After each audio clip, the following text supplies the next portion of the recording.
And hello, everybody. We are back to our next set of presidential tiers, and we will be doing Presidents Carter, Reagan, and President George H.W. Bush. And before I go on, I'm going to say the heck with the bell curve right now. I'm going to give Kennedy an A because I think he is such a dealer in hope, and his handling of the Cuban Missile Crisis, albeit with some fumbles before that got us kind of into that mess.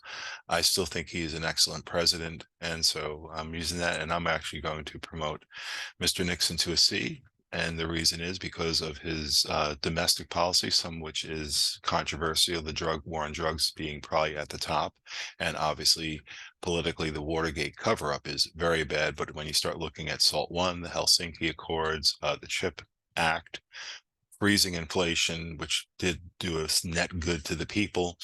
And I left one out, the development of the EPA, the Environmental Protection Agency. And I know many people don't like it, but I kind of believe that we're stewards of this planet and need to monitor it, and having some regulation is important, and that we need to be mindful that the ecosystems are important, and that, I think people have a right to expect clean water and breathable air, and that nature itself, when mankind does unleashes, we always do a lot of damage to the environment going back all the way to prehistoric times.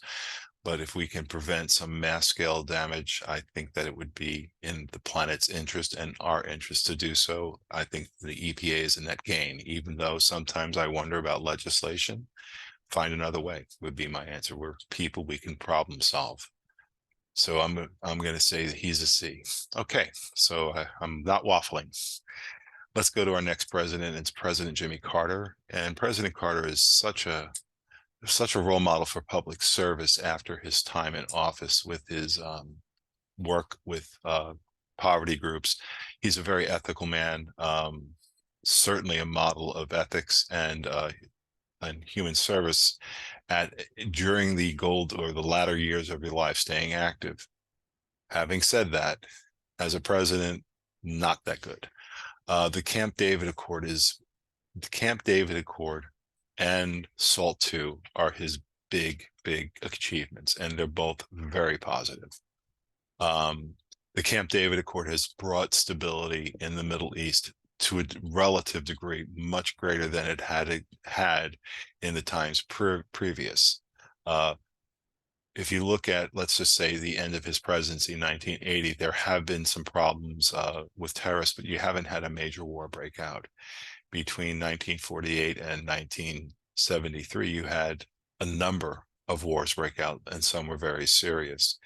And getting Egypt on board, which is the largest and was the largest and most powerful player in that time, on board with the peace treaty, really did stabilize things. That's not saying there are not situations in the Middle East that are a problem, but it really has provided a framework, and the bravery of the two leaders who acted with it, and Sadat paying for it with his life for working for peace. SALT II is another step in détente, and it does, again, détente is the idea. Brinksmanship was Eisenhower's. There we push, we go as far as we think we can to the brink and see if they back off, and it worked. The Cuban Missile Crisis really changed that. And after that, détente was much more. Détente comes from a French word, which means to, the idea is that you have a bow and arrow that's drawn, taut, ready to fire, and you're targeting somebody. Détente is to not let go, but to slowly release the tension on that bowstring. And it was an effective policy in limiting the buildup of nuclear weapons and the tension. And it's always a good idea when enemies are talking to each other rather than doing other means of acting. So let's go with President Carter. Some of the negative things: inflation gets out of control, as do the interest rates, and the economy just really has a real problem under him. He never can quite, and I don't blame economy's problems on necessarily a president. They're caused by many forms, but he does nothing that slows it down, really. It's a real problem. The Iran hostage crisis is perceived, and and he's not, again, decisive in this situation. I think it's a tough situation. He obviously didn't want the Americans to lose their lives. But he was not necessarily strong or decisive. There are other groups that were effectively taken over, and different nations reacted differently. And post-Vietnam, this is the syndrome of the post-Vietnam. The American withdrawal. America is being tested more and more by states that are far away. He doesn't communicate very well with Congress. He can't get key legislation passed. He doesn't form really a mandate. He has these two isolated achievements, with Camp David and SALT being what he hangs his hat on. And he sends mixed message to Congress. The bailout to Chrysler, it does stave a problem of the automobile industry at a time, but it doesn't necessarily fix it, and because there are fundamental problems with the American auto industry at this time. He himself says that the country is in a state of malaise. Where's the dealer in hope? How are you getting us out of it? We know the tone of the country. That's a big job of the presidency, and Teddy Roosevelt really shows that, and Franklin Roosevelt does it better than no other. The dealer in hope aspect is just not there. It seems like he is not quite up to the problems and able to take care and offer solutions that will solve some of these national problems.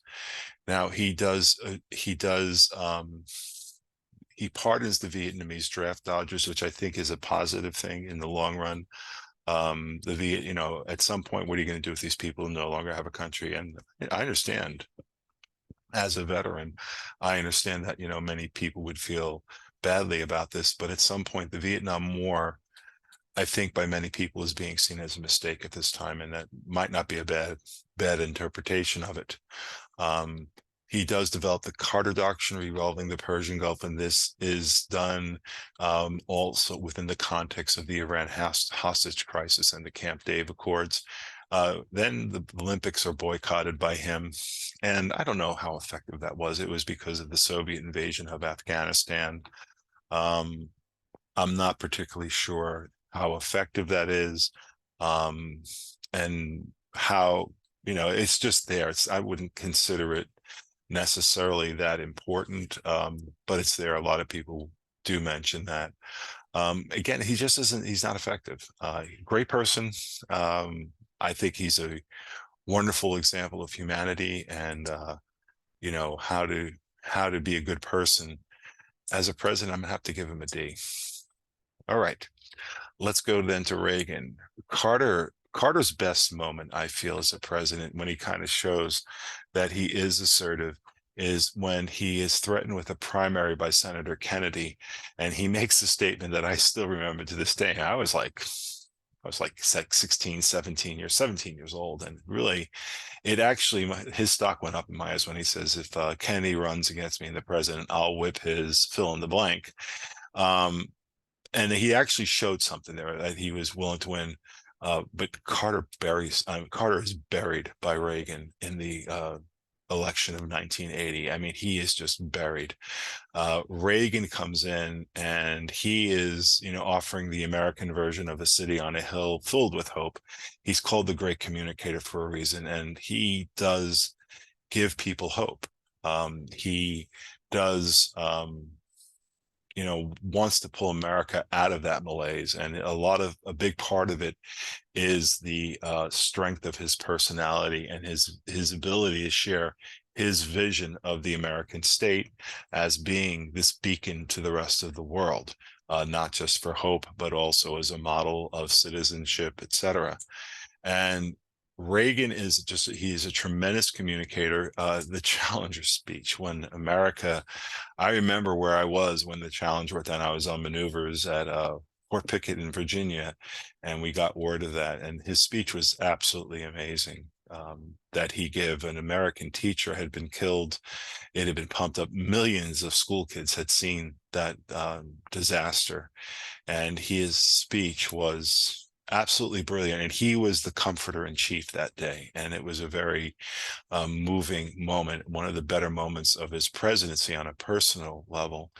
The tear down this wall speech, after he had gotten very close to Gorbachev, was a challenge, and Gorbachev, who he had personal affinity to, which was a tremendous thing. You could see that these people, they kind of liked each other. And the idea that we have to hate the Russians to be an American was kind of dissolving under his presidency. And it's a very sad thing that the tenor of the relationship between the United States and Russia has changed. And especially since we're not really dealing with the Soviet Union anymore, we're dealing with an independent state that's, not such, it's not such an existential threat to the peace of Europe, I would say, and to the world. You could maybe make that argument. He survives an assassination attempt, and this is a big deal in his presidency. And I'm not, it's obviously it's a tragedy, and it would have been a tragedy when any president is assassinated, when the nation is robbed of its duly elected leader. That's a tragedy. Boy, talk about something getting the country behind him. And Americans are always good at that. In time of national crisis, we really can pull together. Most recently, I believe, at the outbreak of the COVID-19, Americans really did pull together at the beginning, going with some tremendous changes to the day-to-day life. And the idea is, okay, we can do this. And it, of course, has changed since then due to many factors. And again, I'm not making a comment about maybe deeds, but America definitely rallied. And seeing the crisis after the September 11th attacks, after Pearl Harbor, Americans are always good at rallying behind their country in times of real struggle. He rebuilds he survives the assassination attempt, and he gets a rallying of people, especially blue collar workers and the working people, which is going to lead to an avalanche. And if 1980 was a landslide, 1984 is an avalanche for Reagan.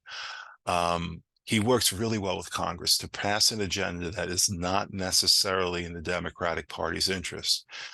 Smartly, he stays away from the bread and the core issues of the New Deal, and he doesn't. The rumor had been that he was going to destroy Social Security and certain programs, although there are certain comments made and innuendos made that are hurtful about the people who rely on some of this, some of the Social Security and some of the programs of the Great Society. He does not dismantle them totally, although he does cut some of them, and that happens. Sometimes programs are added and done. He works well with Speaker Tip O'Neill, who is not by any mean a blue dog Democrat.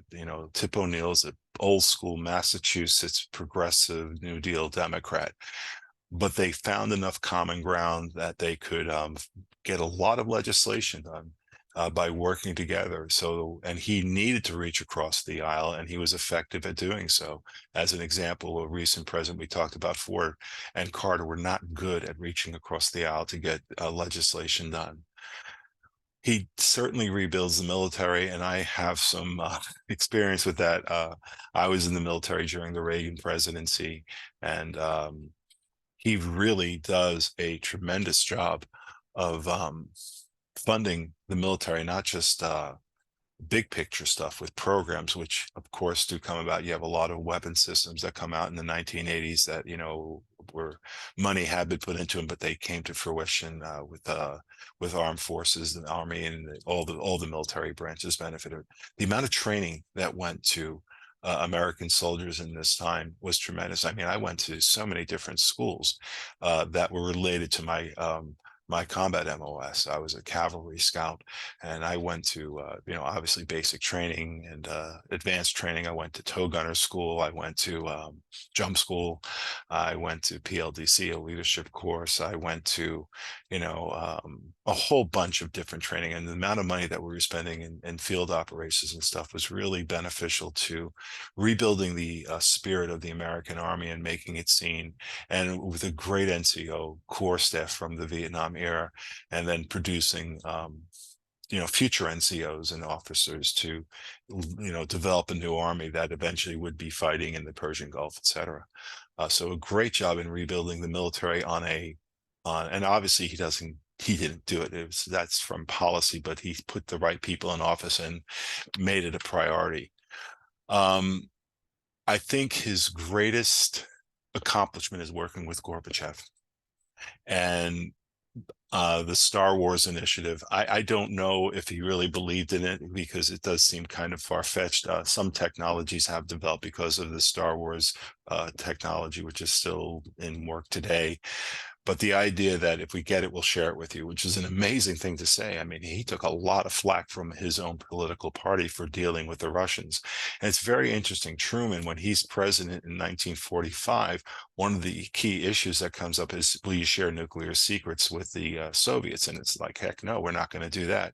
Reagan, at the start of this massive buildup of the United States military, he basically outspends the Soviets, and by bleeding their bank book, he forces Gorbachev to negotiate. And this is a huge deal. It really eliminates a lot of the threat of nuclear war. It put America in a situation where we were able to view the Russians differently. And I think because he and his wife were viewing Russians and interacting, and they really could tell that these people had a friendship with each other. They had some common ground.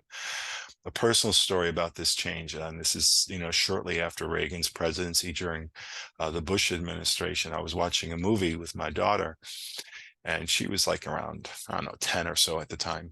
And she's watching the movie, and she's a very bright girl, and she says, "Dad, I don't get this movie. Everyone's afraid of the Russians. Why were you afraid of them? They're our friends." And what a thing for a 10-year-old to say. But even she picked up the idea that we didn't hate the Russians. It was something that you heard about on the news, and it was very positively. And boy, it would be a really great day if that sentiment can come, that we can actually are friendly with that nation, would be a great thing. And that's really due in large part to Reagan opening up the door with people who he had called evil. So let's go on. The Gorbachev situation is great, and both of them are amazing. And I think that those are huge, huge achievements that both of them occurred, and that Gorbachev wasn't deposed, I think, is an amazing. Let's go with some negative things for a while. No attention is spent to AIDS, and it's kind of dodged. And I think partly, I think you can make the argument that it's because of a personal bias against the lifestyle and the shift in Republicans becoming very much dominated by religious feelings and sentiments that are, that are somewhat very exceptionally conservative with regards to personal behavior. And the aspect of how AIDS is transmitted was a bias against that. The tax cuts that Kennedy had started are really accelerated and expanded under Reagan's presidency. And there's a lot of evidence that they are big factors in the gap between the wealthy and the poor, and now even the middle class. So I think that starts up. Iran-Contra is another. It's a scandal. It's important, but in many ways, it didn't get a lot of legs, I think, because of Reagan's personal popularity and because of what he had done, especially with Gorbachev, and creating goodwill, which is amazing. Again, foreign policy, just amazing. I would say the negatives are AIDS and the war on drugs, which are continued. It was seen as very positive at the time, but what has happened with the war on drugs, in many ways, it's not a war on drugs and it's not a war on following the money. It's not a war on who are the major players involved. It's really a war on citizens who get hooked up, and unfortunately, into a very, very bad situation. He pulls one other thing he does, which is interesting. Reagan knew how to speak loud, but when he was thoughtful, and Marines, about 234 Marines, I believe, were killed in a bombing in Beirut. We had sent troops to the Middle East, and they're bombed, and he gets them out of there, and he just got them the heck out of there, and realized that this is just a hot mess. The Middle East is, and nothing good would come out of American involvement in that situation long term.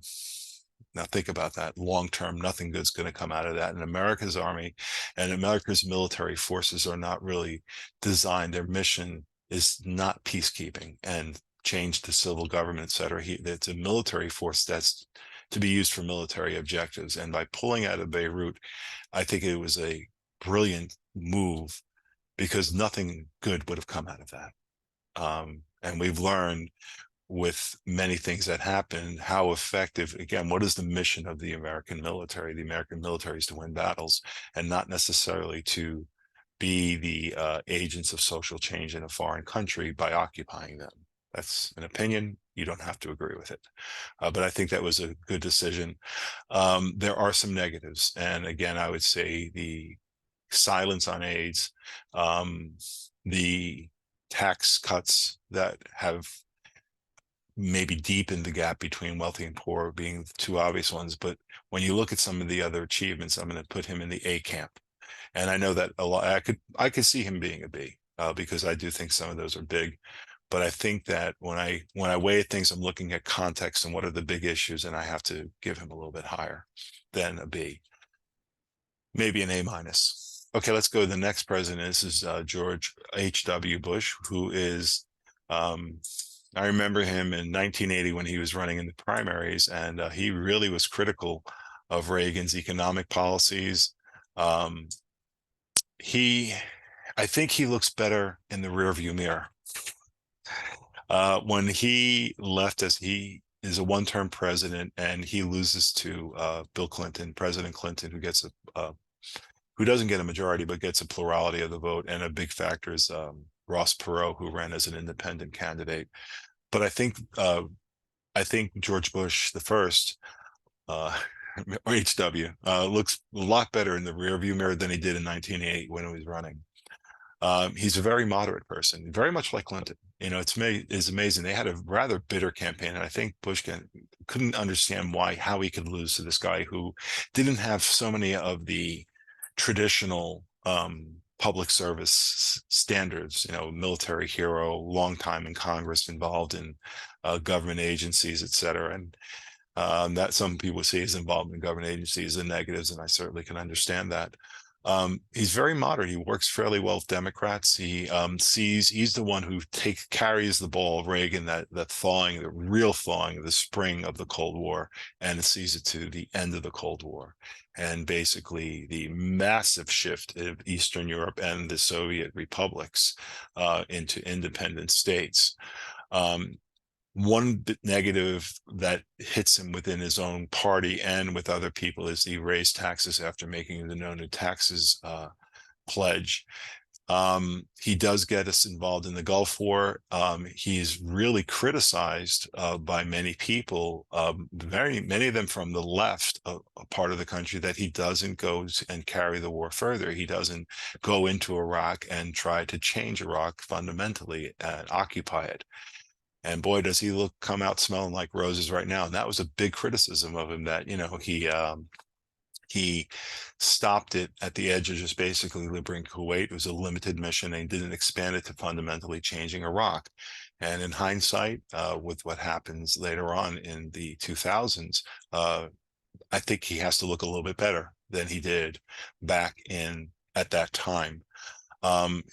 The legislation, there's the ADA Act is enacted, the Americans with Disability Act, and he does he recognizes AIDS as something. It's not just a disease for drug users and gay people.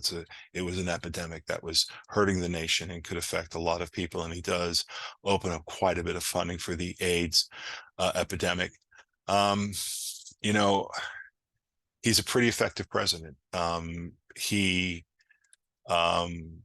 Not a lot of corruption, no scandal, no corruption, pretty solid. And I think as we look what's happened since then, and we look especially at his ability to not listen to people who said, let's go further than the original mandate, I think that looms large. I'm going to give him a B, because he's a pretty good president, and a lot of his policies are actually carried on by Clinton. And I think that they both do a pretty good act of making some positive change in legislation. And a good model, one thing that's just a wonderful thing I think about him, and it's outside of his time as president, is actually the real deep friendship and respect that he and President Clinton formed. And I think that's in the best tradition. Right now, it seems like politics has always been a blood sport. But I think that the idea is that they both said by their actions that, Clinton is not going to ruin the country. Kind of is, we're going to go back to Nixon, something Nixon does very gracefully in 1960 when he loses an election that easily could have been contested. And honestly, the results are probably not known, but it would have really torn up the country. And his statement of why he doesn't go through it is partly because it will tear up the country. And he said the United States is in good hands with Jack Kennedy. And I think it's a different era of politics, that these people can be rivals, but they realize that, as a Republican or a Democrat, every American citizen should hope the president does well for the sake of the nation, not and take it beyond personal partisan politics.